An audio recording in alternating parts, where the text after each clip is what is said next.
ऋषि मुनियों की पावन धरती, देश धर्म का नाता है। कहते सारे लोग यही हैं, गो हमारी माता है। जाग उठो ओ भारतवासी, जाग उठो ओ भारतवासी, गो पर छुरियां चलती हैं। बंद करो गो माँ की हत्या, सारी जनता कहती है। बंद करो गो माँ की हत्या, सारी जनता कहती है।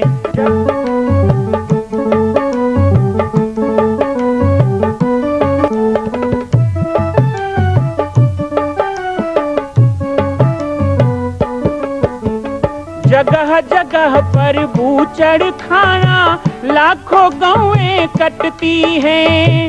किसे सुनाए व्यथा हमारी, नैना नीर बहाती हैं। रक्षा करना गौ माता की, रक्षा करना गौ माता की, गीता ज्ञान सिखाती है। बंद करो गो माँ की हत्या, सारी जनता कहती है। बंद करो गो माँ की हत्या, सारी जनता कहती है।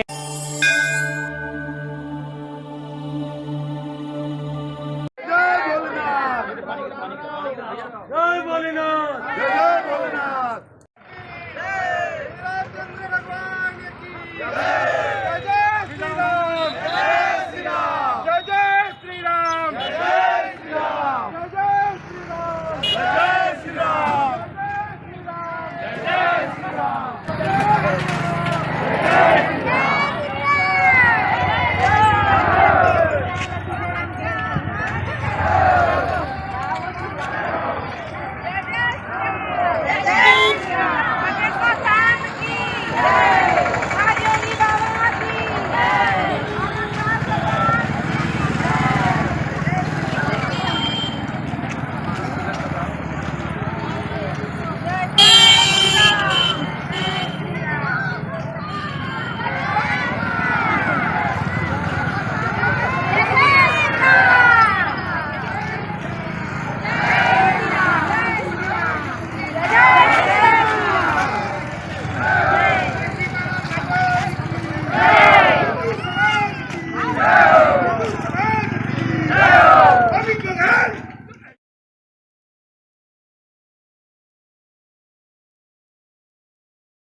जय जय श्री राम, संतों का अपमान नहीं सहेंगे, संतों का अपमान नहीं सहेंगे। जय जय श्री राम, जय जय श्री राम, हनुमान जी महाराज की, हनुमान जी महाराज की, जय रामलला की, जय रामलला। हिंदू जगेगा, भारत जगेगा, हिंदू जगेगा, भारत जगेगा। हिंदू हिंदू भाई भाई, हिंदू हिंदू भाई भाई।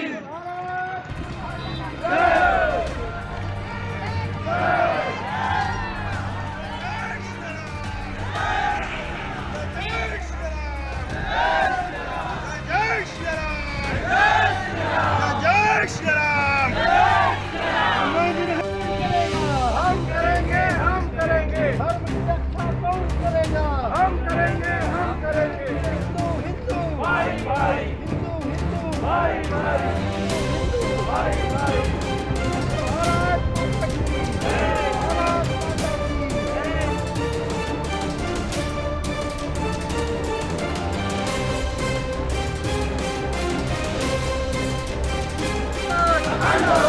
भारत माता की जय श्री राम। जो घृणित कार्य हो है ओकर विरोध में प्रतिकार रैली छुरियाम जो निकालेगी, समस्त जो हिंदू समाज है, हर जाति धर्म के भाई हैं, जे मन अपन कीमती समय लतिक धूप में निकाल के 7 दिन और हमार रैली ला, हमार प्रतिकार रैली ला सफल बनी, ओकर लिए मैं हृदय से आभार व्यक्त करता हूँ और धन्यवाद देता हूँ। इतना कही के मैं अपन वाली विराम दे जय जय श्री राम। इस रास्ते में ला करके खड़े किए हैं। आज हमें लड़ने की आवश्यकता है। किसके लिए? हमारी धर्म के लिए।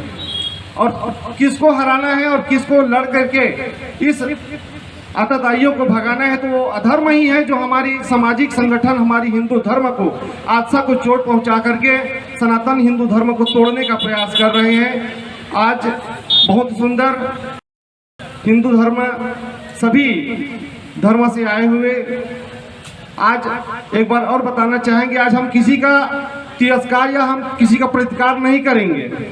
हम इसलिए नहीं करेंगे क्योंकि हम किसी को तोड़ना नहीं है, क्योंकि हम सभी को जोड़ना है।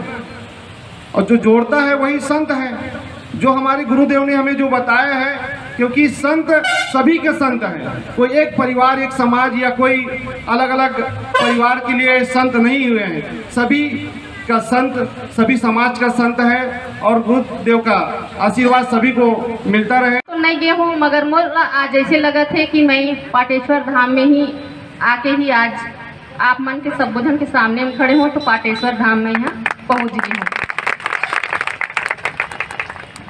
आज हम मन एक हिंदुत्व समाज के लिए आज आप मन जय श्री राम के नारा लगाते। जय श्री राम है ही शिव जी के नारा लगाते। हमारे भगवान राम भी शिव जी के ही पूजा करी। तो सबसे आखिरी हम मन शिव जी के नाम लेते हैं। पूरा समाज आज हर एक समाज है शिव जी के ही आराधना करते। एक राक्षस भी एक समय रावण हर शिव जी के ही पूजा करी। मानव और दानव दोनों ही शिव जी के हम मन पूजा करें। तो ये सब बात ये घटित घटना हर जैसे पाटेश्वर धाम में जोन घटिस, तो ओकर घटना जैसे घटिस तो वहाँ तुरंत अधिकारी ला जाके एक्शन लेना रही से, मगर एक्शन ऐसे नहीं ली। ऐसे कौन से बड़ी ऐसे गलती कर दी राम बालक दास जी है, जिनमें आज उस पाटेश्वर धाम में इतना बहुत बड़े एक हत्या करे गए हैं, वहाँ बलि चढ़ाए गए हैं। वहाँ जाके उकर धर्म में वो का एक छत्तीसगढ़ के रवैया नहीं है किया, वो पाटेश्वर धाम के इतना बड़े दुश्मन है जिनमें कि वहाँ जाके वो हर एक देवी देवता में वह बलि चढ़ाई। जब वह बलि चढ़ाई तो हर एक बात है टीआई तक पहुँचीस, कलेक्टर तक पहुँचीस, तो ओला तुरंत कार्रवाई कर लेना रही से। मगर एक खास बात तो एक शासन के ही होते, जो शासन ला ये सब चीज के बाद खबर भी पहुँचीस, फिर भी ओकर ऊपर कोई कार्रवाई नहीं करीस। ये बहुत बड़े एक शासन के हमार अंधेरी हवे है। तो ये अंधेरी ला हमन ला निकालना है। आज हमन प्रतिकार रैली निकाल के अपन हिंदुत्व ला जगाए बर आज हमन ला छुरिया तक ही सीमित नहीं रहना है। हमन ला आगे जाके एक अच्छा सा धरना देना है। संचालक भाई कह रहे थे पहले भी ऐसा हो, वो माता जी की बात तो मुझे बहुत अच्छी लगी कि भगवान की पूजा, शिव की पूजा, जिनको हम महान कहते हैं, जिनको हम भगवान कहते हैं, वे भी करते थे, और जिनको हम शैतान कहते हैं वे भी करते थे। अंतर उनके आचरणों में था। वही पुराने समय में जैसे यज्ञ होता था, जिनको हम राक्षस कहते थे, वो क्या करते थे? हड्डी मांस को ले जाके यज्ञ में डाल देते थे, विघ्न उत्पन्न करते थे। आज भी बिल्कुल वैसे ही हो रहा है। ये कुप्रवृत्ति ही तो है, ये भक्ति को तोड़ने का साधन ही तो है। इनका समर्थन करते हुए एक व्यक्ति अमित बघेल जी कहते हैं कि बलि प्रथा पहले से थी और ये हमारी रूढ़िवादी परंपरा है, जिसको हम क्या करना चाहते हैं? बनाए रखना चाहते हैं। तो मैं इसके लिए कहूँगा कि भाई परंपरा हमेशा अच्छी नहीं होती है। कुछ परंपराएं को समय के साथ छोड़ भी देना चाहिए और जो अच्छी है उसको जोड़ के रखना भी चाहिए। जब हम नादान थे, जब हम नासमझ थे, जब हम समझते थे कि ये बलि प्रथा से भगवान खुश होता था, आज तो हमारे पास ऐसे ऐसे सिद्धांत है, ऐसे ऐसे संत है जिसने ये साबित किया है कि बलि प्रथा की दुनिया में कोई ज़रूरत नहीं, आपको पालन करने की क्या जरूरत। तो सही कहते हैं जिसने भी समझा है, वाकई में वो आदिवासियों को, अपने भाइयों को वो तोड़ने का काम कर रहे हैं। बहुत पहले मेरे एक मित्र ने मुझे बताया था, और वो चूँकि जुड़ा हुआ है राजनीति से, उसने बताया था कि ऐसे ऐसे घटनाएं घट रही है कि जेएनयू जैसे स्थान से प्रोफेसर लोग आ रहे हैं और हमारी समाज ऐसे आदिवासी भाइयों को सिखाया जा रहा है कि तुम हिंदू नहीं हो, तुम मूल हो और आपका हिंदुत्व से कोई लगाव। तब तो मुझे कोई उतना ज़्यादा विश्वास नहीं हुआ और मैंने सोचा कि इससे क्या फ़र्क पड़ता है। आज जब ये घटनाएं घट रही है तब पता चला कि कितना ये विषाक्त और कितना तोड़ने विध्वंसकारी चीज़ है। ऐसी कुछ ना कुछ तो रहा होगा, कुछ ना कुछ उस संत में रहा होगा और कुछ ना कुछ उसकी सीख में वो ज्ञान की बातें रही होगी, तब वो लोग उनके अनुयायी बने। और ये कहते कि हम रूढ़िवादी को छोड़ेंगे नहीं, हमारी जो परंपराएं चला रहा है, ये क्या आधार है? केवल इतना ही आधार है वो बलि देने का? केवल इतना ही आधार है जीवों को मारने का? इतना आधार है? ठीक है, अपनी अपनी परंपराएं तो अपने अपने घर में करो, अपनी अपनी मान्यता तो अपने अपने जगह में करो। किसी दूसरे जगह पर जाकर आपको बलपूर्वक ये काम करने का अधिकार किसने दिया और ये कहाँ तक जायज़ है? तो ये बहुत अन्यायपूर्वक कार्य है, कृत्य है।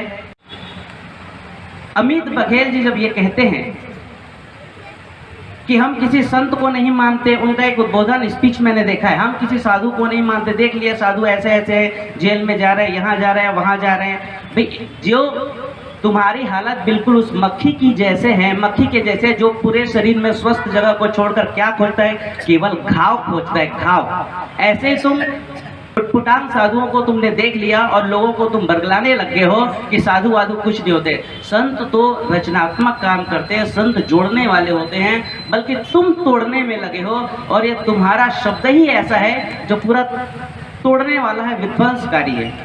तो मैं सबसे कहता हूँ, धर्म है रचनात्मक काम जो करे, धर्म है जो मानवता के उत्थान में काम करे, और जो केवल रूढ़ी की दुहाई देकर या अपने प्राचीन कर्म कांडों की दुहाई देकर ऐसा काम करते, वो बहुत गलत काम है।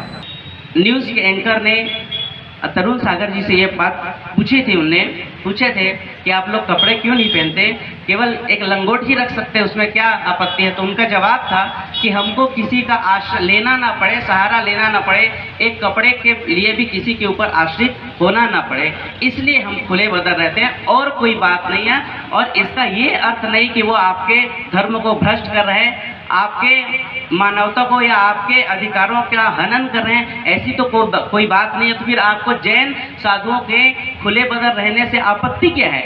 आप उनके साथ सभी साधुओं को आप रगड़ रहे हैं और सभी साधुओं के खिलाफ आप अभद्र टिप्पणी करते हैं, ये कोई बात जायज़ नहीं है। इसका विरोध हम भी करते हैं और सबको करना चाहिए। बोलिए सियावर रामचंद्र की।